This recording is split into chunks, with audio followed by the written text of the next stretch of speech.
ਲਾਈਆਂ 1500 ਜਿਹੜਾ ਤੇ ਕੋਲ ਲੈ ਨਾ ਸਾਰਾ ਲੁੱਟ ਕੇ ਲੈ ਗਿਆ ਤੇ ਉਹਦੇ ਕੋਲ ਪੈਸਾ ਨਹੀਂ ਹੈ। ਉਹ ਜਿਹੜਾ ਲਿੱਲੇ ਆ ਨਾ ਤੇ ਪੈਸੇ ਉਹਦੇ ਕੋਲ ਕਹਿੰਦਾ ਪੈਸੇ ਚਾਹੀਦੇ ਨਹੀਂ ਤੇ ਸਹੀ ਲਾਈਏ ਵੀਡੀਓ ਆ ਰਹੀ ਹੈ। ਵੀਡੀਓ ਬਣਾ ਬਣਦੀ ਤੇ ਪਈ ਹੈ, ਹੋਰ ਕਿੰਝ ਬਣੇ। ਮਿਸਰ ਤੇ ਆ ਗਏ ਆ ਹੈ ਤੇ ਜਿੰਨਾ ਮਤਲਬ ਕਿ ਮੁਲਕਾਂ ਦੇ ਬਾਰੇ ਪੜਿਆ ਜਾਂ ਕਿਸੇ ਕੋ ਸੁਣਿਆ ਹੋਵੇ ਜਾਂ ਕਿਸੇ ਦੱਸਿਆ ਹੋਵੇ ਜਾਂ ਇਹਨਾਂ ਦੀ ਹਿਸਟਰੀਆਂ ਬੋਲੀਆਂ ਨੇ ਸਾਰਾ ਠੀਕ ਹੈ ਨਿਜ਼ਾਮ, ਪਰ ਮਿਸਰ ਬਾਰੇ ਇੱਥੇ ਆ ਕੇ ਪਤਾ ਚੱਲਿਆ ਕਿ ਹਿਸਟਰੀ ਤੋਂ ਵੀ ਅੱਗੇ ਨੇ। ਚਵਲਪੁਣੇ ਦੇ ਵਿੱਚ ਬਗੈਰਤੀਆਂ ਦੇ ਵਿੱਚ ਯਕੀਆਂ ਦੇ ਵਿੱਚ ਸ਼ੋਰਾ ਲੋਕ ਆਏ ਜਾਂਦੇ। ਆਸਿਫ ਇਹ ਬਹੁਤ ਢੀਠ ਕੌਮ ਹੈ ਯਾਰ। ਇਹਨਾਂ ਵਾਸਤੇ ਕੋਈ ਰਿਸ਼ਤਾ ਅਜ਼ੀਜ਼ ਨਹੀਂ, ਕਿਸੇ ਚੀਜ਼ ਦੀ ਅਹਿਮੀਅਤ ਨਹੀਂ। ਨੰਬਰ 1 ਤੇ ਇਹਨਾਂ ਵਾਸਤੇ ਸਿਰਫ ਪੈਸਾ ਹੈ, ਬਾਕੀ ਚੀਜ਼ਾਂ ਰਿਸ਼ਤੇ ਅਹਿਮੀਅਤ ਦੂਜੀਆਂ ਚੀਜ਼ਾਂ ਦੀ ਉਹ ਬਾਅਦ ਚ ਹੋਣੇ। ਸਹੀ ਗੱਲ। ਫਲੂਸ ਫਲੂਸ ਫਲੂਸ। ਓ ਯਾਰ ਅਜ਼ਰ ਸਾਹਿਬ ਉੱਪਰ ਲਾਓ। ਉੱਪਰ ਯਾਰਾ ਲਾ ਰਹੇ ਆ ਹੁਣ। ਉੱਪਰ ਵਾਲਾ ਫੋਨ ਕਰ ਰਿਹਾ ਸੀ ਕਿ 20 ਮਿੰਟ ਲੇਟ ਹੈ, ਬਹੁਤਾ ਪੈਟਰੋਲ ਫੂਕਿਆ ਜਾਣਾ ਤੇ ਪੈਸੇ ਵਧਾਓ ਤੇ ਫੇਰ ਆਵਾਂਗਾ। ਤੁਹਾਡਾ ਮੂੰਹ ਨਹੀਂ ਸਹੀ ਬਿਹਤਰ ਹੈ ਕਿ ਆਉਂਦਾ। ਉਹਨੂੰ ਕੈਨਸਲ ਕਰ ਦਿੱਤਾ। ਮੈਂ ਵੇਖਦਾ ਪਿਆ ਇਧਰੋਂ ਤੁਹਾਡਾ ਮੂੰਹ ਨਹੀਂ ਸਹੀ ਆਉਂਦਾ। ਪਤਾ ਨਹੀਂ ਸਹੀ ਤੇ ਆ ਰਿਹਾ, ਤੁਸੀਂ ਥੱਲੇ ਵੇਖਣ ਲੱਗ ਪੈਂਦੇ। ਹੁਣ ਵਿਊ ਤਾਂ ਚੰਗਾ ਆ ਰਿਹਾ ਭਾਜੀ। ਬਸ ਕਲੀਅਰ। ਹੈਲੋ ਭਾਜੀ, ਦੁਬਾਰਾ ਤੇ ਰਿਪੀਟ ਕਰ ਯਾਰ ਦੁਬਾਰਾ ਕੀ ਕਹਿ ਰਹੇ ਹੋ? ਮੈਂ ਕਹਿ ਰਣਵੀਰ ਸਾਹਿਬ ਅਸੀਂ ਪਾਕਿਸਤਾਨੋਂ ਬਾਹਰ ਆਏ ਆ ਨਾ ਮਿਸਰ ਹਾਂਜੀ। ਤੇ ਲੋਕੀ ਆਂਦੇ ਨੇ ਮੁੰਡੇ ਬਾਹਰ ਨੇ ਬੜੀ ਚਾਸੇ ਇਹ ਉਹ ਇਹ ਤਾਂ ਜ਼ਲੀਲ ਹੋ ਰਿਹਾ ਹੈ। ਇੱਥੇ ਗੱਡੀਆਂ ਹਜ਼ਾਰਾਂ ਗੱਡੀਆਂ ਲੰਘ ਰਹੀਆਂ ਨੇ ਠੀਕ ਹੈ, ਪਰ ਸਾਨੂੰ ਦੇਖੋ। ਜਾਣ ਵਾਸਤੇ ਕੋਈ ਗੱਡੀ ਨਹੀਂ ਮਿਲ ਰਹੀ।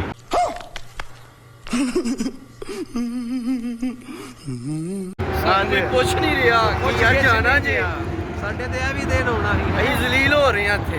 ਪਾ ਘਰ ਦੇ ਸਾਡੇ ਯਾਰ ਕਹਿੰਦੇ ਹੁਣ ਨੇ ਇਹ ਮੁੰਡਾ ਇਲਾਕਾ ਹੀ ਬਾਹਰ। ਆਂਦਾ ਜਿੱਥੇ ਹੁਣ ਉੱਪਰ ਵੀ ਨਹੀਂ ਆ ਰਹੀ ਤੇ ਅਸੀਂ ਕੀ ਕਰ ਸਕਦੇ? ਤੇ ਘਰ ਦੇ ਭਰਾ ਸਾਡੇ ਕਹਿੰਦੇ ਨੇ ਸਾਡਾ ਭਰਾ ਬਾਹਰ ਹੈ। ਤੁਸੀਂ ਐਨਸੀਡ ਏਰੀਆ ਯਾਸ਼ੀ ਕਰ ਰਹੇ ਨੇ। ਯਾਸ਼ੀ ਕਰ ਰਹੇ ਨੇ। ਤੁਸੀਂ ਐਨਸੀਡ ਇੱਥੇ ਹੀ ਏਰੀਆ ਯਾਸ਼ੀ ਕਰ ਰਹੇ। ਆਰਮੀ ਦੇ ਏਰੀਆ ਜੋ ਤੇ ਆਰਮੀ ਦੇ ਏਰੀਆ ਇੰਜ ਦੇ ਹੀ ਹੁੰਦੇ ਨੇ। ਮੰਮੀ ਨੇ ਬਾਅਦ ਫੋਨ ਕਰਦੇ ਨੇ ਪੈਸੇ ਭੇਜੋ ਜੀ ਭਰਾ ਆਪ ਲਗਾ ਹੈ।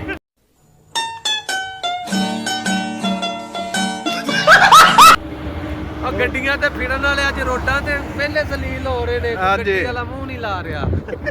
ਕੋਈ ਨਹੀਂ ਲਾ ਲਾਂਗੇ ਮੂੰਹ ਵੀ।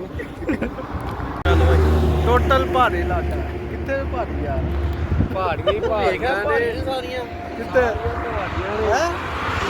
ਆ ਨਾਲ ਆ ਲੀਬੀਆ ਦਾ ਬਾਰਡਰ ਵਾ ਇਹਨਾਂ ਨੂੰ। ਇਹ ਵੇਰਾ ਉਹ ਕਿਹੜਾ? ਝੰਡਾ ਆ ਨਾਲ ਆ ਸਾਰਾ ਲੀਬੀਆ ਦਾ ਬਾਰਡਰ ਹੈ ਠੀਕ ਹੈ। ਇਥੋਂ ਬਾਰਡਰ ਕ੍ਰਾਸ ਕਰੋ ਤੇ ਨਾਲ ਹੀ ਲੀਬੀਆ ਵੜ ਜਾਓ। ਠੀਕ ਹੈ ਜਾਓ ਉੱਥੋਂ ਅੱਛਾ ਸਾਰਾ ਜੈਂਟ ਕਰਾਓ। ਪਹਿਲਾਂ ਅਸੀਂ ਸਵੇਰ ਸ਼ਿਫਟ ਦੀ ਦਿੱਲੀ ਦਿੱਲੀ ਜਾਂਦੇ ਜਾਂਦੇ ਆ, ਸ਼ਾਮੀ ਜਰਮਨ ਪਹੁੰਚੇ ਹੁੰਦੇ ਉਹ ਆ। ਇੰਨੀ ਸੌਖਾ ਵੀ ਨਹੀਂ ਹੈ। ਐ ਚੈੱਕ ਕਰਾ ਇਧਰੋਂ ਇੱਥੇ ਆ ਕੇ ਮਿਸਰ ਦੀ ਹਦੂਦ ਖਤਮ ਹੋ ਜਾਂਦੀ ਉੱਪਰੋਂ ਸਾਰਾ ਉਹ ਤੋੜ ਕੇ ਲੀਬੀਆ ਦਾ ਬਾਰਡਰ ਸ਼ੁਰੂ ਹੋ ਜਾਂਦਾ ਹੈ। ਇਹਦਾ ਲਾਈਨ ਆਫ ਕੰਟਰੋਲ ਹੈ ਮਿਸਰ ਦੀ ਹਦੂਦ।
ਕਿਹਦਾ ਦਾ ਲੰਦਾ